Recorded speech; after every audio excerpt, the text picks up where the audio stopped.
Asambleísta Francisco Ceballos. Gracias, señor presidente. Colegas asambleístas, qué coincidencia que en tiempos de coyuntura electoral el presupuesto para los gastos de propaganda se quintuplique. Creo que es, así como decía Virgilio Hernández, el presupuesto denota las prioridades políticas y eventualmente vemos que los gastos de propaganda se quintuplican. Qué coincidencia.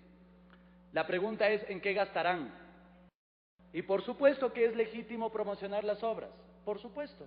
Por supuesto que invertir eso en campañas sociales para educar a la población es legítimo, pero también es perverso usar esos recursos para atacar a los opositores y a personas que no tienen la misma capacidad ni recursos para defenderse. El presupuesto es un pacto fiscal, un pacto político, un pacto económico. Entonces tenemos que transparentar ese pacto. Entonces díganos en qué se va a gastar para nosotros entonces apoyar. ¿Cuál es el comportamiento que debe tener un gobierno precisamente que aspira a la reelección en el próximo año? ¿Cuál es el comportamiento que tiene que tener con sus gastos de propaganda? Eso es lo que estamos pidiendo, precisamente para competir en igualdad de condiciones. Por supuesto que el presupuesto devela el modelo de desarrollo y las prioridades políticas. El problema es que este presupuesto no lo podemos contraponer con la parte programática. ¿En qué y cómo se está invirtiendo para que también esto se relacione con las metas del país? El plan del buen vivir es interesante, propone un nuevo modelo de desarrollo, pero en la proforma presupuestaria seguimos apuntando a las actividades extractivas. ¿Qué va a pasar con el tema de la minería y toda la inversión minera? ¿O acaso el tema del buen vivir es solamente un folclore o es precisamente parte de una ideología? Esa es también las preguntas que estamos haciendo. ¿Qué coincidencia que de pronto, o cómo ha cambiado este cuento, en donde los sectores que no somos de país estamos pidiendo más presupuesto para la educación y para la salud? Estamos pidiendo más presupuesto para el sector agropecuario y para la economía social y solidaria. ¿Cómo ha cambiado este cuento? Es necesario relacionar el presupuesto con las metas, por ejemplo, en educación. Es cierto, hemos invertido más, pero no hemos cambiado mucho. En el 2001, los años de escolaridad del país eran de 8.1 años. En el 2010, 9.59. Seguimos el mismo incremento histórico. El analfabetismo pasó del 9,2% en el 2001 al 6.8%, la misma tendencia que desde hace 30 años.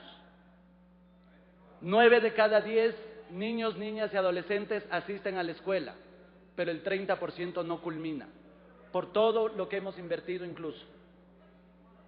El rezago educativo afecta a 5 personas que no han terminado o la primaria o la secundaria. Alrededor del 25% de personas que están estudiando tienen al menos 3 años de rezago educativo. Por lo tanto, por supuesto, las políticas de texto son importantes, las políticas de uniforme escolar son importantes, pero no les están llegando a todos y no les están llegando a tiempo. Eso es parte también de la fiscalización que tenemos que hacer aquí. Y entonces, por supuesto, que tenemos que invertir más, pero también tenemos que invertir mejor. Y eso no se ve en la proforma presupuestaria. No hay nada nuevo. Seguimos apuntando en partidas presupuestarias a bonos. Y los bonos no tienen relación con la gratuidad, y me refiero a los bonos matrícula para el sector educativo. Ha bajado el presupuesto en infraestructura y en inversión educativa. En inversión estamos invirtiendo demasiado poco, tanto que ustedes están hablando de la inversión en lo social. Solo estamos apostándole al monumentalismo y no precisamente a cambiar el modelo pedagógico, por ejemplo. Pero tampoco estamos yendo más allá con las carreteras. Nos podemos ufanar que estamos haciendo carreteras, por supuesto. Igual hizo Sixto. El gran programa de Sixto fue construir carreteras. ¿Y qué hay junto a las carreteras? ¿Dónde está el modelo de desarrollo diferente? Eso es lo que estamos pidiendo. que la política social no sea asistencial. Estamos aplicando la misma receta que el Banco Mundial presentó de la transferencia monetaria a las familias. Y no hemos cambiado el mismo bono de la pobreza, solo hemos cambiado de nombre. Y claro, incluso la misma persona que lo aplicó en el gobierno de Yamil Maguad fue quien lo aplicó también en este gobierno y que ahora es embajador. No hay cambio del modelo extractivo. La inversión, hemos invertido proporcionalmente más en gasto militar que en educación. Y claro, el Ministerio de Economía hace una interpretación de la Constitución porque, por supuesto, asambleísta Casinelli, que ahora está en la presidencia, el 5% de 71.000 millones es 358 millones. Pero aquí quiero citar a Paco Velasco, cuando decía y cuando medía el gasto, la inversión en deuda pública, y decía, se mide en términos comparativos, no en absolutos. Por supuesto, y estoy de acuerdo y ojalá lo apliquen. Se mide en términos comparativos, no en absolutos. Los términos absolutos, por supuesto, dicen que ese es el incremento, pero no es así, se mide en comparativos.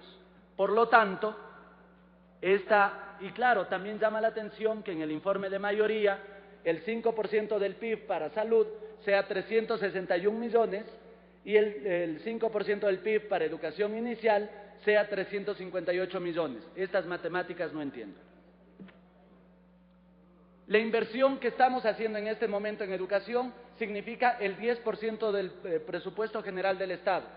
Con la Constitución del 98 decíamos el 30%. Por eso, esa interpretación que está haciendo el Ministerio de Economía es errada. No está favoreciendo a la educación. Según los datos del proyecto plurianual que nos está presentando, del cuatrienal, la inversión en educación después de los 4 años no va a llegar a subir medio punto más del PIB. Así es que la pregunta que nos hacemos nosotros y que les estamos haciendo y que le debemos responder al país es ¿cuándo este gobierno va a efectivamente dar el 6% del Producto Interno Bruto para educación y el 4% para salud? Así es que no hagamos estas interpretaciones que son una quicuyada de los economistas que manejan las finanzas de este país. ¿Cómo ha cambiado este cuento? En donde la oposición y en donde los sectores que no estamos en país estamos exigiendo más presupuesto para lo social. ¿Cómo ha cambiado?